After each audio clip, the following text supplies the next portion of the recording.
Bonjour à tous et bienvenue dans cette dernière partie de la série sur la guerre des anciens. Nous en arrivons à la bataille finale et la Légion ardente et Sargeras sont occupés de vaincre. Imaginez un monde sans vie, un monde complètement désolé, un rocher perdu dans l'univers. Ce serait le résultat si la Légion ardente et Sargeras arrivaient à mettre le pied sur Kalimdor. Mais on n'est pas encore au niveau des dieux très anciens. Si les dieux très anciens arrivent à se libérer, c'est pas un monde désolé qu'on aura, c'est pas de monde du tout. Pour commencer cette nouvelle partie, j'aimerais revenir sur la libération de Malfurion et de Broxigar, qui étaient capturés par Illidan et Varoten. J'aimerais revenir sur cette libération parce que vous verrez qu'il y a un petit détail sur lequel je vais insister. Donc, Malfurion était aveuglé par Illidan, et lorsqu'il va lever cet aveuglement, Malfurion va contacter les panthères et leur demander de déstabiliser les cavaliers. Le combat s'engage entre Illidan, Varoten et de l'autre côté, Broxigar et Malfurion. Malgré l'effet de surprise, l'orque et le druide se retrouvent en mauvaise position. Heureusement, Corialstraz et Crassus sur son dos, qui étaient évidemment à la recherche de leurs compagnons, passent par là et aperçoivent le combat. Sauf que Corialstraz ne va pas réussir à intervenir parce que, de la main du capitaine Varoten, l'âme du démon va brûler Corialstraz qui va s'écraser non loin. Alors se faire brûler par l'âme du démon est extrêmement douloureux, il ne reviendra pas du tout du combat. Le petit détail, justement, c'est que Varoten, à aucun moment, n'a dirigé l'âme du démon contre Corialstraz. C'est l'âme du démon tout seul, mu par des voix qui parlent de l'âme, qui s'est dirigé vers Corialstraz et qui l'a attaqué. Ce n'est pas Varoten qui l'a utilisé. C'est pour ça que Malfurion et Brox n'arriveront, entre guillemets, que à fuir et pas à récupérer l'âme du démon. Et donc Illidan et Varoten retournent au palais. Revenons un peu sur les DTA. J'ai dit que les voix des DTA qu'ils ont entendues dans l'âme du démon, ça a été quelque chose qui a vraiment effrayé Crassus. Pourquoi ça l'a tant effrayé ? Revenons un peu sur qu'est-ce que font les DTA dans toute cette histoire. À la base, les dieux très anciens ont voulu remonter le temps. C'est pour ça qu'ils ont capturé Nosdormu. Et ils ont voulu remonter le temps jusqu'à revenir à ce moment précis, quand l'âme du démon serait utilisée. Ils ont voulu donc corrompre Neltarion, de manière à ce qu'il crée l'âme du démon. Et en le créant, les dieux très anciens savent qu'il va se faire voler par la Légion ardente, et qu'il va être placé au-dessus du puits d'éternité. Ça veut dire qu'à un même endroit vont être rassemblées des puissances comme le puits d'éternité, qui est une énorme puissance, et l'âme du démon, qui est la deuxième énorme puissance. Avoir les deux en même temps va permettre d'avoir assez d'énergie et assez de magie pour réussir à libérer les dieux très anciens. Et comme je l'ai expliqué pendant l'introduction, si les dieux très anciens sont libérés, autant dire qu'il n'y a plus de monde. C'est rien à côté de Sargeras. Et donc les DTA sont occupés à manipuler tout le monde. Les elfes de la nuit, les dragons, les aspects dragons, les démons aussi, Sargeras même.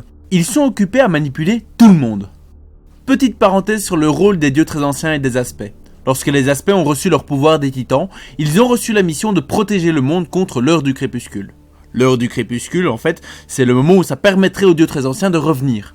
Et donc, pour contrer les dieux très anciens, ils sont 5 aspects dragons. Eh bien, les DTA ont choisi d'en corrompre un, Neltarion, devenu par la suite Eldemort, et comme ça, les aspects ne sont plus au complet et ne savent plus s'opposer au retour des dieux très anciens. C'est pour ça que c'est Eldemort qui a été corrompu. Voyant ce plan à l'horizon, Crassus va vouloir contacter les aspects draconiques. La seule manière qu'il a pour contacter les aspects draconiques, c'est de faire venir Alexstrasza en personne. Il va donc demander à Malfurion de contacter Ysera par le rêve d'émeraude, comme il l'a déjà fait plusieurs fois, et dire à Ysera que Corialstraz est mourant. Alors, il n'est pas vraiment mourant, il s'est fait brûler par l'âme du démon, mais on ne peut pas vraiment dire qu'il soit mourant. Il est mal, mais il n'est pas mourant. Sauf qu'en disant qu'il est mourant, Alexstrasza va se ramener tout de suite. Évidemment, quand Crassus va expliquer... Dans le livre, il parle des 3, en parlant des dieux très anciens. Maintenant, on sait qu'ils sont au moins 4. Il y a Enzot, Isharge, je sais vraiment pas comment on prononce ce truc, Sétune, et Yoxaron, ça fait au moins 4. On suppose qu'il y en a un 5ème d'ailleurs, mais bon, ça, c'est pour une autre histoire. Quand Crassus va lui parler des 4, Alexstrasza va comprendre pourquoi il l'a fait venir de cette manière-là. Elle va décider d'aller parler aux autres aspects, et, pour permettre aux autres, Crassus, Malfurion, Broxigar, de retourner à la bataille, elle va invoquer une copie d'elle-même en terre qui va permettre de ramener les 3 vers l'armée. L'armée justement, parlons-en. Jarod est toujours aux commandes. le combat va se déplacer petit à petit vers le puits d'éternité. Puits d'éternité qui va devenir un maelstrom tellement les puissances déchaînées par, d'une part, la Légion Ardente, qui essaye d'agrandir le portail qu'ils ont créé à l'intérieur pour venir, et que Sargeras puisse mettre le pied sur Azeroth, et d'autre part, les dieux très anciens sont occupés de surcharger de puissance le portail pour justement avoir l'énergie qui leur est nécessaire pour se délivrer. Toutes les puissances mises en œuvre vont faire que le puits d'éternité va se transformer en un réel maelstrom. Du côté de l'armée, encore une fois, on a aussi les bien-nés qui fuient du palais. Nous avions dit que Tyrande avait été emmené par ces bien-nés pour fuir avec eux. Lors de leur fuite, ils vont avoir quelques problèmes. Ils vont croiser des gardiens ailés du destin. Ce sont des démons avec des ailes qui ont pour stratégie de prendre un cavalier par les épaules, le soulever jusqu'à 50 mètres et le lâcher dans le vide jusqu'à ce que... Voilà. Pas mal de bien-nés vont mourir de cette manière, et Tyrande va aussi être attrapée et emmenée en hauteur.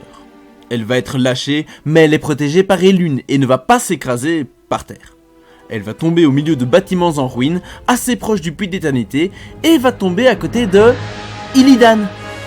Parce qu'Illidan a rendu l'âme du démon à la Légion Ardente, c'est vrai, mais il ne va pas s'arrêter là. En fait, Illidan n'a pas réellement trahi les elfes. Il est parti du palais pour utiliser l'âme du démon, que les démons sont occupés à placer sur le puits, contre la Légion Ardente. Il avait besoin de l'âme du démon et besoin que le disque soit sur le puits. Ce qui est occupé à proposer Illidan à Tyrande, qui lui dit que c'est une folie, qu'il ne faut pas manipuler de telle puissance, c'est que Illidan veut être le sauveur des elfes de la nuit. Il veut utiliser la puissance du puits d'éternité lui-même, plus la puissance de l'âme du démon. Il a besoin d'énormément de magie. Il va prendre un chasseur corrompu qui passait par là, et là où normalement ces tentacules aspirent la magie de n'importe quel lanceur de sorts, Illidan sait bien que tout ce qui aspire peut expirer. Il va volontairement mettre sa main sur la tentacule et aspirer lui la magie du chasseur corrompu qui va se faire flétrir. Mais c'est pas tout. Un instant, j'ai une idée. Illidan, qu'y a-t-il dans cette fiole? Que fais-tu? Ce que notre peuple n'a pas pu faire. Oui. Oui. Je sens la puissance brute du puits d'éternité. Il a pris une fiole et l'a plongée dans le puits d'éternité et se l'est déversé sur lui pour être imprégné de la puissance du puits d'éternité. C'est donc ainsi armé qu'Illidan va projeter de s'occuper de la Légion Ardente. Il veut utiliser la puissance du puits contre le puits lui-même. Là, Tyrande le met tout de suite en garde, c'est pure folie de faire ça. Tout ce qu'il risque de faire, c'est de déstabiliser le puits d'éternité. Mais c'est pas grave, Illidan veut vaincre la Légion Ardente en surchargeant le portail et en le rendant instable. Repartons du côté de Malfurion, de Crassus, de Ronin, qui était dans l'armée, et Brox, qui vont participer à la bataille du puits d'éternité. L'armée s'en rapproche. Et les dragons aussi, qui ont discuté, qui ont dit « Ok, c'est méga important, c'est le moment d'intervenir les gars. Si on se bouge pas maintenant, on bougera jamais et ce sera trop tard. » Donc les dragons interviennent. Et les dragons et les aspects draconiques. Bon, ok, les aspects draconiques, il y en a deux, parce que Malygos, il est fou, Eldemort, il est occupé à chercher son disque. D'ailleurs, il est occupé à chercher son disque, c'est important. Et Nosdormu, de son côté, il est toujours introuvable.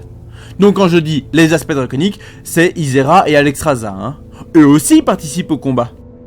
Alexstrasza va prendre son futur consort, Crassus, sur son dos, et Ysera va prendre Malfurion, avec qui elle s'est énormément rapprochée, sur son dos également.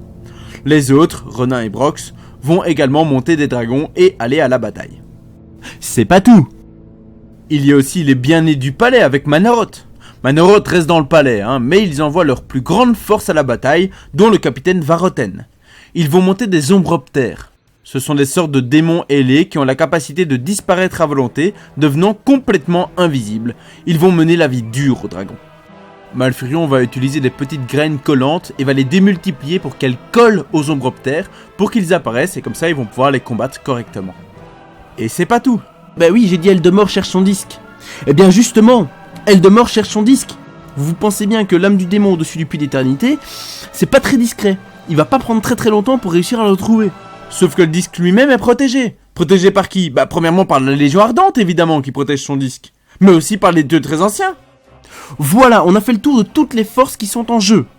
Elfes, démons, bien-nés, Sargeras, dieux très anciens, aspect, dragon et Eldemort.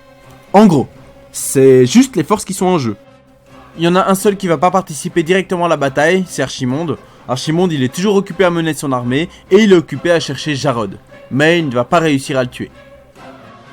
J'ai dit que le disque était protégé par les dieux très anciens. Eldemort va venir taper contre la protection et au moment où il s'en approche, il va se faire éjecter de l'autre côté du puits. Et il est un peu out. Pendant la bataille entre les Ombroptères et les dragons, la monture de Varroten va être tuée, Varroten va tomber, non pas dans le puits, mais va réussir à s'accrocher à la patte d'Ysera et va essayer de remonter pour tuer Malfurion. Malfurion va tenter de le raisonner en lui disant « Tu n'as pas compris, le seul but de Sargeras, c'est de détruire le monde !» Et Varroten qui lui répond « Mais je sais bien, d'ailleurs si je pouvais le détruire moi-même, je le ferais !» Malfurion, en tant que druide, extrêmement proche du monde et proche de la nature, ne va pas supporter qu'on lui dise volontairement « J'ai envie de détruire le monde !» Malfurion va s'énerver, et on sait que sa puissance est décuplée quand il est énervé. Mais en plus, le monde lui-même va réagir à l'assaut que lui fait Varroten. Azeroth va donner ses forces au travers de Malfurion, qui est énervé, pour provoquer un déluge de puissance sur Varroten qui va finir exploser. Varroten meurt sur le coup. Eldemort, de son côté, revient, il tape contre la protection et il se fait réexpulser à l'autre bout, et ainsi de suite, je vais pas vous les faire à chaque fois, parce qu'il se fait quelques séances de ping-pong avec ses allers-retours.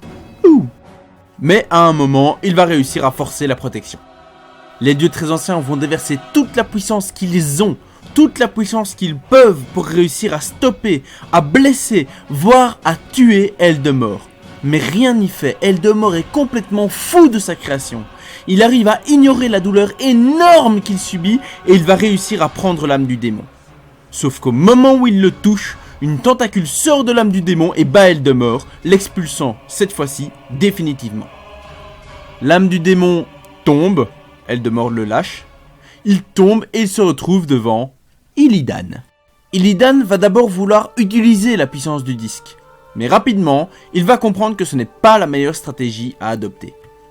Ce qu'il va faire, c'est qu'il va contacter son frère mentalement grâce à Tyrande. Quand Malfurion va sentir le contact mental d'Illidan, alors qu'il est déjà énervé par Varroten, il va s'énerver encore plus et va manquer de tuer Illidan sur le coup. Il s'en est fallu de très peu pour qu'il le tue. Mais il ne le tue pas cette fois-ci. Illidan est impressionné d'abord par la puissance qu'arrive à dégager Malfurion, ça c'est une chose, et il va lui proposer quelque chose. Son plan, c'est pas d'utiliser la puissance qu'il a à sa disposition, mais de nourrir l'âme du démon, de donner de la puissance à l'âme du démon de manière à surcharger et le portail, à rendre le puits complètement instable, et ainsi, à la place d'ouvrir le portail en utilisant la puissance du disque, il va faire le processus inverse. Donner de la puissance au disque et faire en sorte que les démons, à la place de sortir du portail, vont rentrer dans le portail. En surchargeant ça, il va vouloir faire aspirer tous les démons. Ça, c'est son but. Peux-tu fermer le portail, mon frère? Il est maintenu par la volonté d'un puissant démon. Je ne peux pas briser sa volonté seul. Venez avec moi si vous voulez vivre assez longtemps pour me voir sauver ce monde. Nous aurons plus de chance si nous combattons côte à côte. Malfurion hésite entre être avec Illidan aux côtés de Tyrande ou continuer à soutenir les dragons lors de la bataille. L'âme du démon va entrer en jeu et va dupliquer Malfurion et Illidan qui vont se retrouver à deux, en même temps physiquement 50% d'Illidan, 50% de Malfurion avec Tyrande et 50% d'Illidan, 50% de Malfurion sur Ysera. Les deux jumeaux vont unir leurs forces et, ensemble, ils vont réussir à déstabiliser le puits d'éternité. Mais pas assez vite. Sargeras a le temps de rentrer sur Kalimdor. Enfin, il aurait eu le temps si Brox ne l'avait pas vu et ne s'était pas jeté dans le puits d'éternité. Il a traversé le portail pour se rendre devant Sargeras. Là où Sargeras commence à se moquer de ce petit mortel qui essaye de se dresser devant lui, Brox brandit sa hache et porte un coup à Sargeras et arrive à le blesser. C'est le seul mortel de l'histoire d'Azeroth qui arrive à blesser Sargeras. Cette petite blessure fâche Sargeras qui ne fait qu'une bouchée de Brox, qui meurt évidemment. Sargeras a perdu un tout petit peu de temps. C'est le temps nécessaire pour que le portail devienne trop instable et qu'il commence à aspirer tous les démons.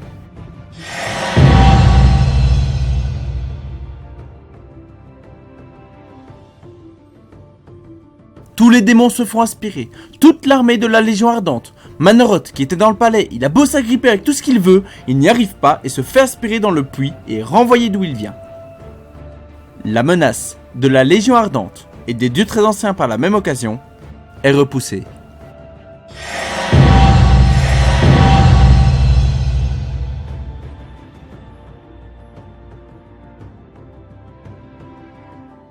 Sauf que... Le puits est incontrôlable! Oui, il a été altéré et remanié par de trop nombreux sortilèges. Toute la pagaille que nous avons causée, surtout toi, avec le portail, a été la goutte de trop. La magie qui a renvoyé la Légion Ardente dans son royaume est à l'œuvre sur le puits. Il est en train de se consumer lui-même et son environnement avec. Tu ne trouves pas ça fascinant? Non, pas vraiment. Le puits est occupé à absorber tout ce qu'il y a autour. Les elfes, toute l'armée, les dragons s'en vont. Ils ont compris qu'il vaut mieux pas rester là. Bien parlé. Mais je ne suis pas convaincu. Il n'y a que 2 personnes qui vont rester là un peu plus longtemps.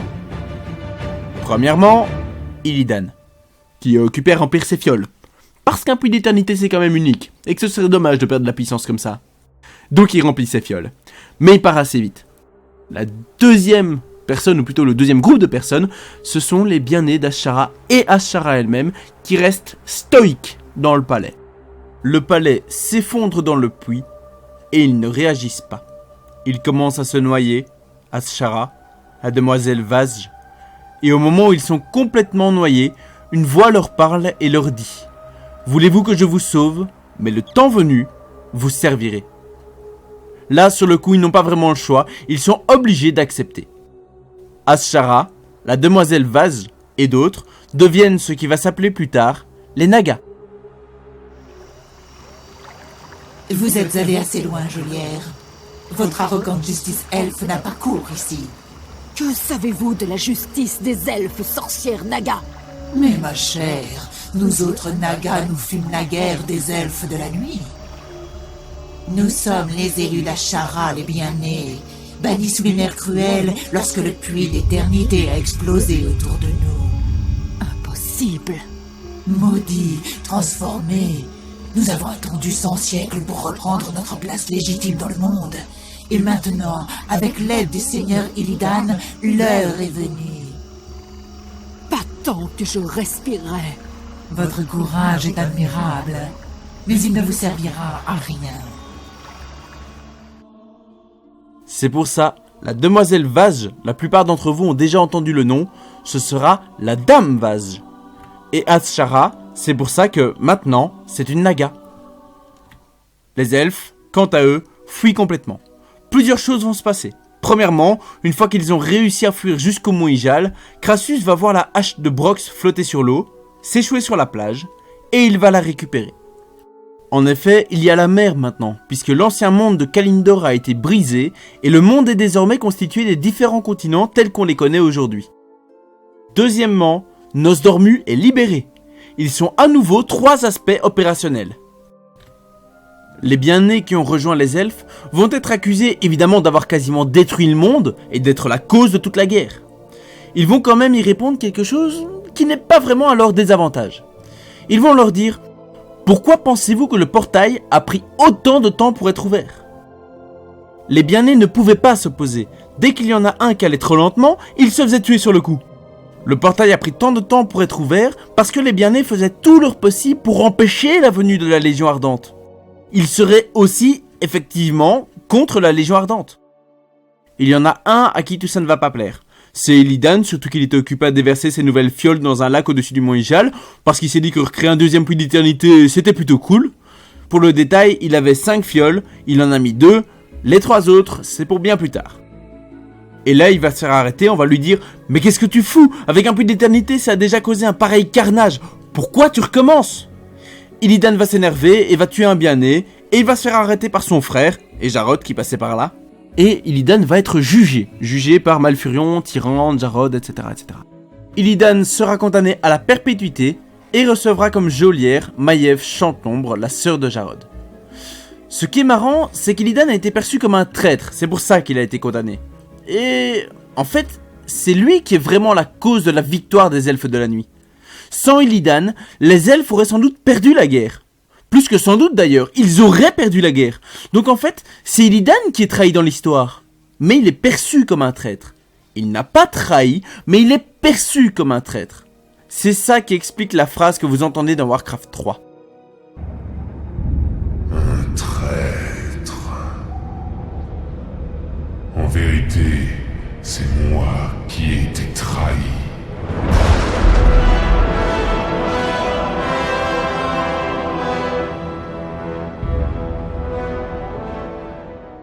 Épique, hein? Maintenant que le cas d'Illidan est réglé, ils ont un deuxième puits d'éternité à gérer.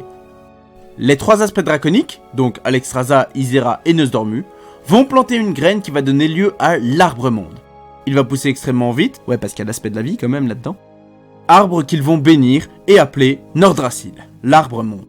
L'arbre va planter ses racines dans ce petit puits d'éternité et va canaliser cette énergie. C'est pour ça qu'il sera tellement grand, tellement fort, avec tellement d'énergie en soi, et que plus tard il sera l'objet de convoitise d'Archimonde, puisque c'est l'objet qui canalise la puissance du nouveau puits d'éternité. Ils vont le bénir. Ysera va bénir l'arbre et les elfes de la nuit, elle va demander à ce que plus de druides comme Malfurion soient formés, et les druides vont aller dans le rêve d'Émeraude, quasiment constamment, pour veiller sur le rêve avec le vol vert. Nosdormu va bénir l'arbre-monde et les elfes, en offrant aux elfes de la nuit l'immortalité. Ça veut dire qu'Illidan, qui vient de se prendre une peine à perpétuité, va se taper une peine très longue. Parce que se taper une peine à perpétuité quand t'es immortel, ça peut être putainement long. Donc voilà, il va prendre cher. Pourtant, il n'a pas fait grand chose, mais il va prendre cher quand même. Alexstrasza, quant à elle, va bénir l'arbre et les elfes et c'est déjà bien. Non, en vrai, je sais plus ce qu'elle fait. Ou si c'est elle qui offre l'immortalité. Mais on s'en fout, ce sont les conséquences qui sont importantes. Jarod Chante l'Ombre n'est plus vraiment le général de l'armée, il se remet de sa fonction et part en exil. Tyrande prend le lead, si je peux dire, des elfes de la nuit en tant que grande prêtresse, et depuis ils n'ont toujours pas changé, c'est toujours la grande prêtresse des lunes, qui à la base n'était pas une figure de hiérarchie politique, qui va donc diriger les elfes de la nuit. Concernant les bien-nés, il va y avoir de gros problèmes avec leur utilisation de la magie, mais là je vous renvoie vers la première vidéo de la création du conseil de Tirisfal où j'explique les conséquences à ce niveau-là. Il va y en avoir énormément jusqu'à la création des hauts elfes. Là où, avant, il y avait le puits d'éternité tourbillonnant, aujourd'hui il en reste ce qu'on appelle le Maelstrom. Voilà, je pense que j'ai fait à peu près le tour, sinon que Nosdormu va remercier Crassus et Ronin pour leurs actions. Il va dire, c'est pas grave, je sais bien que le passé a été changé, mais tant pis, on a fait au mieux, mais on laisse ça comme ça. Donc c'est vraiment ce passé-ci qui va rester au final, et Crassus et Ronin vont être renvoyés dans le futur. Crassus va passer chez Thrall pour lui dire que Brox est mort en héros, comme il a toujours voulu mourir, et il lui remet sa hache. Et c'est sur ce point-là qu'on va s'arrêter. La suite, ça se déroule avec la création du conseil de Tirisfal que j'ai expliqué, et bien plus tard. Merci à tous d'avoir suivi cette série, elle était assez longue avec énormément de détails, mais j'espère que ça vous aura plu. Les livres aujourd'hui sont quasiment introuvables. Je ferai une petite continuité à cette série sur la guerre des anciens en faisant avec vous, en direct, certaines instances de World of Warcraft, comme par exemple le Puits d'éternité. C'est une instance de cataclysme qui relate justement les événements de cette dernière partie. Et je vous expliquerai ce qu'elle fait là, etc. bientôt. Pensez à partager cette série, abonnez-vous pour être informé de la date de sortie des nouvelles vidéos et pensez à mettre un pouce grand comme ça. Quant à moi, je vous dis à très bientôt pour une nouvelle histoire.